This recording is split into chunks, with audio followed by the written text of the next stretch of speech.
China's parliament, the National People's Congress, is discussing proposals to shake up Hong Kong's electoral system. Opposition activists say such changes will quash dissent and democracy in the city, but supporters argue they are necessary for Hong Kong's long-term stability. The first big change could come to the committee that selects Hong Kong's leader, the chief executive. The next election is scheduled for 2022. In a city of more than 7.5 million people, the chief executive is chosen by an election committee of just 1,200 members. They're made up of representatives from 4 sectors: business, professional, social, and political. Each sector has 300 seats on the election committee.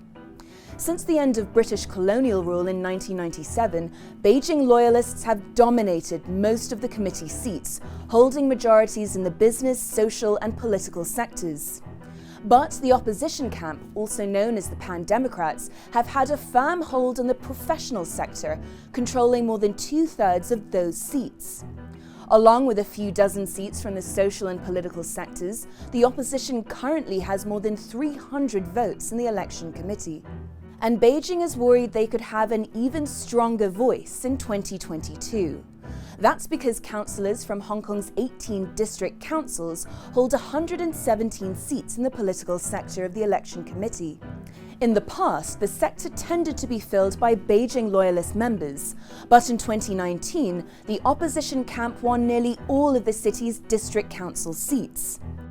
So under the current rules, it is almost certain the opposition would take up all 117 district council seats, shifting the bloc's number of votes on the election committee to at least 417. That is 1/3 of all of the seats. That would mean the opposition camp would become kingmakers in a 2 or 3 candidate race for chief executive. China's central government is not happy about this. Beijing officials have criticized Hong Kong's district councillors for using the community-level bodies as a political platform, saying their roles should only be advisory. Pro-establishment politicians believe the National People's Congress will remove the 117 district council seats from the election committee. Instead, these seats will be chosen by the pro-establishment camp. Some sources say the central government may also be considering changes in the composition of the other 3 sectors of the election committee. And the chief executive election committee is not the only one Beijing is looking to change. Hong Kong is also due to elect members of its Legislative Council in September 2021 at the earliest. The elections were supposed to take place in September 2020, but the government postponed them, citing concerns over the COVID-19 pandemic. Here's how LegCo is currently made up. There are 35 lawmakers elected from 5 geographical constituencies and 35 from functional constituencies. In 2020, more than 4.4 million people registered to vote in the LegCo election. About 700,000 live in Kowloon East, which has 5 geographical seats, while more than 1.3 million voters live in New Territories West, which has 9 geographical seats. But Beijing and the pro-establishment bloc aren't happy that the geographical constituencies follow a proportional representation system, which allows radical opposition activists to win seats in LegCo. For example, in 2016, veteran Beijing loyalist Anne Chiang was re-elected with more than 52,000 votes in Kowloon West. But pro-independence activists Yao Wai-ching squeaked into the 6th seat in the area with just 20,600 votes.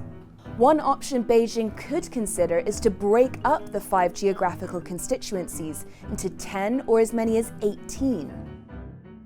Voters would elect their LegCo representatives by a 1-vote multiple-seat system, so the most popular candidates from both the pro-establishment and the pan-democratic blocs could win seats.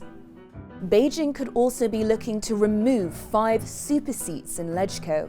Created in 2012, the representatives for these seats are elected directly by 4.2 million voters. Only district councillors can run for the super seats. Beijing could scrap these seats because the pro-establishment camp has never been able to win more than 2 of the 5. Aside from shaking up the composition of LegCo, Beijing and the pro-establishment camp also want tighter scrutiny of who can run for political office, both in LegCo and on the district councils. Why is this important to Beijing? Central government officials want to ensure that only patriots can govern Hong Kong. Just what the criteria would be and who gets to decide what constitutes a patriot remains unknown for now. One senior politician has suggested that candidates should be nominated by members of the election committee. Another lawmaker has called for a special committee to be set up to determine if candidates, who must sign a declaration to uphold the Hong Kong Basic Law, are not likely to only contravene the city's mini-constitution after winning the election. All suggestions delegates at the National People's Congress in Beijing are discussing are set to change Hong Kong's politics.